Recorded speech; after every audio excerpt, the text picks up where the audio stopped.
இலங்கையில சீதா தேவியை சிறை வைச்ச அந்த அசோகவனம் சொல்லுவாங்க இல்லையா, அந்த இடத்துல தான் வந்து நம்ம இருக்கோம். நான் உள்ள போய் அந்த கோயிலெல்லாம் எப்படி இருக்கு அப்படின்றத வந்து உங்களுக்கு வந்து நான் காமிக்கிறேன்.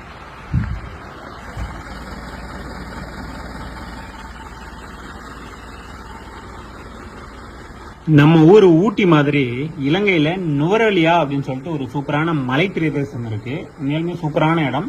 இந்த நுவரெலியா டு அபுத்தலை போற வழியில தான் இந்த கோயில் வந்து இருக்கு.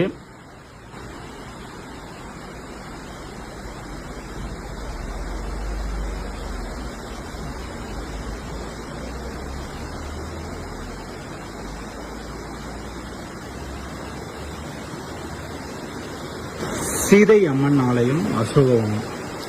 ஸோ இங்கே தான் வந்து பார்த்தீங்கன்னா அவங்கள சிறை வச்சிருந்த இடமும், அதுக்கப்புறம் அனுமார் இங்கே வந்து உங்களை மீட் பண்ணார் இல்லையா, அந்த பாதமும் இங்கே வந்து இருக்கு.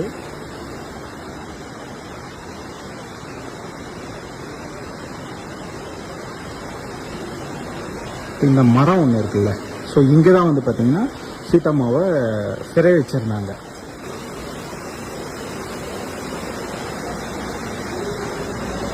இந்த மரத்துக்கு கீழே தான் வந்து பார்த்தீங்கன்னா அவங்கள சிறை வச்சிருந்தாங்க அப்படின்னு சொல்லுவாங்களே, அந்த இடம் வந்து இங்கே தான். அப்படியே கீழே வந்து பார்த்தீங்கன்னா புனித கங்கை நதி வந்து போயிட்டு இருக்கு. இது வந்து கங்கை நதி, புனித கங்கை நதி. கோயில் உள்ளோ, அதாவது கருவறை உள்ளோ வீடியோ ஃபோட்டோஸ் வந்து எடுக்கக்கூடாது அப்படின்ட்டாங்க. நம்ம வெளியே மட்டும் எடுத்து உங்களுக்கு காமிக்கிறேன்.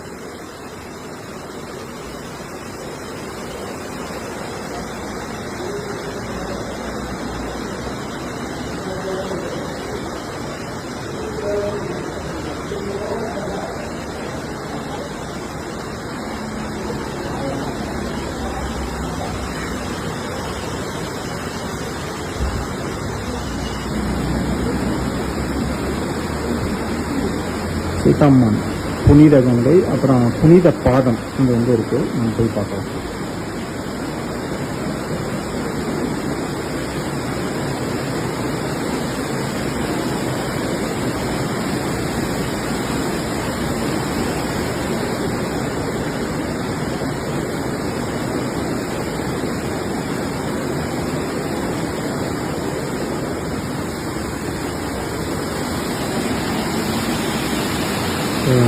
ஹனுமார் வந்து பார்த்தீங்கன்னா சீதாமாவை வந்து மீட் பண்ணாங்க அப்படின்னு சொன்னாங்க இல்லையா, ஸோ அந்த இடம் வந்து இதுதான். ஹனுமாருடைய பாதம், அது வந்து அவருடைய பாத தடம் தான் அங்கே இருக்கிறது.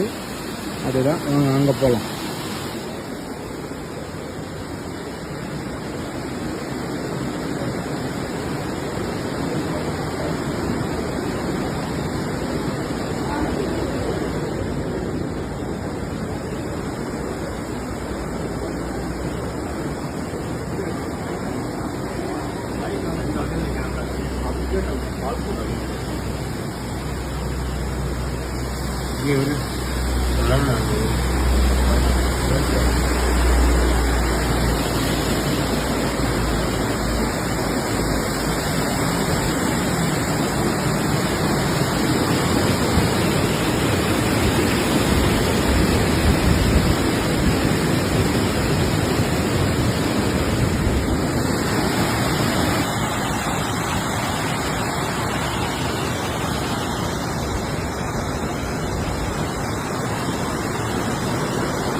இங்கே வந்து பார்த்தீங்கன்னா இவர், அதாவது ஆஞ்சநேயர் வந்து அந்த சீதாமாவை மீட் பண்ணி இந்த மாதிரி வந்து ராமர் வந்து தூது அனுப்பிச்சிருக்காரு அப்படின்னு சொன்னாங்க இல்லையா. ஸோ அது எல்லாமே இங்கே தான் வந்து நடந்ததாக வந்து சொல்லப்படுது. இந்த கோயிலோட ஐதீகமும் அதுதான். ஸோ கீழே வந்து பார்த்தீங்கன்னா அப்படியே ஆறு போயிட்டுருக்கோம். இந்த ஆறு வந்து பார்த்தீங்கன்னா புனித கங்கை ஆறு அப்படின்னு வந்து சொல்லுவாங்க. ஸோ அந்த பாதம் கூட இங்கே இருக்குது பாருங்கள். கண்டிப்பாக இந்த வீடியோ பிடிச்சிருக்குன்னு நினைக்கிறேன்.